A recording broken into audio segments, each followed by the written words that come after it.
بسم اللہ الرحمن الرحیم۔ السلام علیکم ڈیئر اسٹوڈنٹ۔ آج کا ہمارا ٹاپک ہے قائد ملت Liaquat Ali Khan as a first prime minister of Pakistan.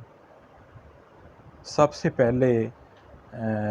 میں کوشش کرتا ہوں کہ آپ کو لیاقت علی خان کی جو ابتدائی زندگی اس کے بارے میں مختصراً بتایا جائے۔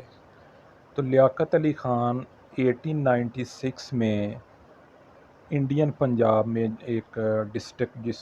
کا نیم ہے کرنال، وہاں پہ پیدا ہوئے۔ ابتدائی تعلیم وہیں سے حاصل کی اور اس کے بعد ایم یو کالج میں ایڈمیشن حاصل کر لیا۔ ایم یو کالج میں بی اے کرنے کے بعد انہوں نے جو بار ایٹ لا ہے وہ آکسفورڈ یونیورسٹی سے کیا اور دوبارہ ہندوستان واپس آ گئے اور یو پی میں انہوں نے اپنی وکالت جو ہے اس کا آغاز کر دیا۔ لیاقت علی خان نے 1923 میں آل انڈیا مسلم لیگ میں شمولیت اختیار کی، یعنی یہ باقاعدہ انہوں نے اپنی زندگی میں جو سیاسی زندگی اس کا آغاز کیا، اور اس کے بعد 1926 میں وہ یو پی کی جو اسمبلی ہے وہاں اس کے ممبر منتخب ہو گئے اور 14 ایئرز تک وہاں اس کو انہوں نے کنٹینیو کیا۔ اور اس کے ساتھ ساتھ یہ ہے کہ 1937 میں وہ آل انڈیا مسلم لیگ کے جنرل سیکرٹری بن گئے اور پاکستان بننے تک اس اہم عہدے پہ محمد علی جناح کی بھرپور سپورٹ کرتے رہے، ان کی معاونت کرتے رہے۔ اس کے ساتھ ساتھ اب ہم آ جاتے ہیں کہ جی پاکستان بننے کے بعد انہیں پہلا پرائم منسٹر بنا دیا گیا۔ تو ابتدائی جو ایام یا مہینے ہیں اس میں تو ان کی پوری کوارڈینیشن رہی محمد علی جناح کے ساتھ، اور محمد علی جناح جس طرح بھی انہیں کمیونیکیٹ چیزیں کرتے تھے وہ ان کے ساتھ کوارڈینیشن کرتے رہے۔ بہرحال اس حوالے سے اکتوبر 1947 میں انہوں نے لاہور میں اپنا عارضی آفس بنایا۔ مقاصد یہ تھے کہ خاص طور پہ جو ہم نے پریویس لیکچرز میں بھی ڈسکس کیا ہے کہ مہاجرین کی آمد کا جو مسئلہ تھا اس مسئلے کو خود اس کی نگرانی کرنے کے لیے انہوں نے لاہور میں اپنا عارضی آفس قائم کیا، اور اس طرح وہ اپنا جو بھی کاوشیں اس حوالے سے وہ کرتے رہے۔ خاص طور پہ ان کی ذمہ داری بہت بڑھ گئی جب پاکستان کے پہلے گورنر جنرل قائد اعظم محمد علی جناح ان کی وفات ہو گئی 11 ستمبر 1948 کو، تو اس کے بعد لیاقت علی خان کی ذمہ داریاں بڑھ گئیں۔ تو اس حوالے سے جو ہی ذمہ داریاں بڑھیں تو انہیں بہت ساری مشکلات کا بھی سامنا کرنا پڑا، جس میں ہم دیکھتے ہیں کہ پنجاب میں جو افتخار ممدوڈ اور ممتاز دولتانہ ان کا کلیش تھا، اس طرح سندھ اسمبلی کے جو ہم آپ کہہ سکتے ہیں اس میں پولیٹیشنز تھے ان کے آپس میں کلیش تھے۔ تو بہرحال انہوں نے بھرپور کوشش کی کہ ان معاملات کو بہتر انداز سے چلایا جائے۔ اس کے بعد ایئر آ جاتا ہے 1949،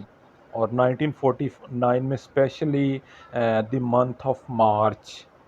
12 مارچ 1949، جس میں پاکستان کا بڑا اہم سب سے پہلے جو ڈاکومنٹس جس کو ہم آبجیکٹو ریزولوشن یا قرارداد مقاصد کہیں گے اس کو پاس کیا گیا، اور اس کو پاکستان کی جو آئینی تاریخ ہے اس میں اس کا سٹیٹس ہے میگنا کارٹا۔ میگنا کارٹا جسے ہم اردو میں منشور اعظم کہیں گے، اور جو انگلستان میں 1215 میں آیا، جس نے بادشاہ کے جو اختیارات ہیں ان کو کم کیا۔ اس کے بعد اس کے چند اہم پوائنٹس میں آپ کے ساتھ شیئر کرتا ہوں۔ اس میں سب سے پہلے تو یہ تھا کہ اس چیز پہ بلیو کرنا کہ جی اللہ تعالیٰ کی حاکمیت ہے، اس کے ساتھ ساتھ جو اقلیتوں کے حقوق ہیں اس حوالے سے بات کی گئی، اور جو آئندہ قانون سازی ہوگی اس کو قرآن و سنت کی روشنی کے تحت اس کو کیا جائے گا۔ بہرحال اس کو پاکستان کی جو آئینی تاریخ ہے اس میں بڑی اہمیت حاصل ہے، اور جتنے بھی بعد میں دساتیر آئے 1956، 62 اور 73 تینوں میں جو آبجیکٹو ریزولوشن اس کو ایز اے پریمبل لیا گیا۔ اب اس کے بعد ساتھ ساتھ انہوں نے کوشش کی کہ ایجوکیشن پالیسی ایک بنائی جائے، جس حوالے سے انہوں نے جو ایجوکیشنل تھے ان سے بھی ڈسکس چیزیں کی تاکہ پاکستان میں جو تعلیم کا نظام ہے وہ بہتر انداز سے ہو جائے۔ دوسرے بھی حکومتی جو امور ہیں اس حوالے سے 1949 میں یہ ایک انہوں نے ایکٹ دیا جس کو ہم کہیں گے پروڈا، جس کا مقاصد یہ تھا کہ جو بھی سرکاری افسران یا سیاستدان اپنے اختیارات کا غلط استعمال کر رہے ہیں انہیں اس سمت سے جانے سے روکا جا سکے۔ اس کے بعد ہم دیکھتے ہیں کہ اور بھی چیلنجز تھے جس میں کشمیر کا مسئلہ بھی ساتھ ساتھ چل رہا تھا، تو اس پہ بھی انہوں نے کوشش کی، جو فرسٹ پرائم منسٹر ہیں نہرو صاحب، ان سے بات کی جائے اور افہام و تفہیم سے اس مسئلے کا کوئی مستقل اور دیرپا حل جو ہے وہ نکالا جا سکے۔ اس کے ساتھ ساتھ ہم دیکھتے ہیں یہ جو ٹائم ہے اس کی بڑی اہمیت ہے، خاص طور پہ چونکہ اس ٹائم کولڈ وار تھی between two major powers U S A and U S S R, تو دنیا میں دو بلاک بن چکے تھے۔ تو سب سے پہلے رشیا کی طرف سے لیاقت علی خان صاحب کو انویٹیشن آیا کہ آپ رشیا وزٹ کریں، لیکن اسی دوران ہم دیکھتے ہیں کہ نہرو صاحب نے وہ امریکہ میں اپنا وزٹ کر چکے تھے، تو بعد میں ہمیں انویٹیشن امریکہ سے آ گیا، تو لیاقت علی خان نے امریکہ میں جانا، امریکہ میں وزٹ کرنے کو پریفر کیا۔ بہرحال وہ امریکہ چلے گئے، اور یہ بات ہے 1951 کی۔ 1951 ایئر جو ہے اس کی بڑی اہمیت ہے لیاقت علی خان کے حوالے سے۔ اسی سال میں لیاقت نہرو پیکٹ ہوا، جس کے اہم پوائنٹس میں سے ایک تو یہ ہے کہ دونوں سائڈ پہ اقلیتوں کا جو حقوق ہے اس کا تحفظ کیا جائے۔ With prime minister of India Nehru, ان کے ساتھ انہوں نے یہ کیا، اسی بنا پہ اس کو لیاقت نہرو پیکٹ کہتے ہیں۔ اور دوسرا یہ ہے کہ جو یہ اقلیتوں کے لوگ آئے ہیں ان کے حوالے سے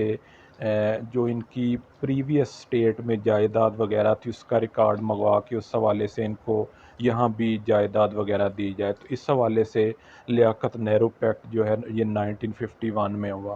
تو اس طرح کے مسائل کا سامنا رہا۔ بہرحال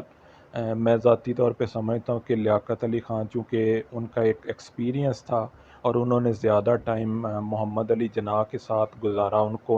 ان کا دست راست بھی کہا جاتا ہے، انہیں قائد ملت بھی کہا جاتا ہے، تو اس حوالے سے انہوں نے اپنے جو وزیر اعظم ایز اے وزیر اعظم ٹینیور ہے اس میں کوشش تو کی کہ جو بھی ایک نئی بننے والی ریاست ہے اس کے مسائل ہیں ان کو دور کرنے کے لیے کوئی مؤثر اقدامات کیے، اور بہرحال کچھ معاملات میں وہ کامیاب بھی رہے اور بڑے سارے انہیں چیلنجز بھی فیس کرنے پڑے۔ تو یہ بہرحال میں نے کوشش کی کہ لیاقت علی خان کا جو as a prime minister tenure ہے اس میں سے جو موسٹ امپورٹنٹ پوائنٹس ہیں وہ آپ کے ساتھ شیئر کیے جائیں۔ اس حوالے سے پھر وہی بات کروں گا، جو کویسچنز وغیرہ اگر آپ کے ہوتے ہیں تو وہ آپ کو پتہ ہے ہمارا واٹس اپ گروپ ہے، اس پہ آپ کویسچن کو ریز کر سکتے ہیں، جو بھی ریلیونٹ کویسچن ہوں گے ٹاپک کے حوالے سے، تو میں جو نیکسٹ ہمارے لیکچرز ہوں گے ان میں کوشش کروں گا کہ اس حوالے سے ہم جو بھی ہے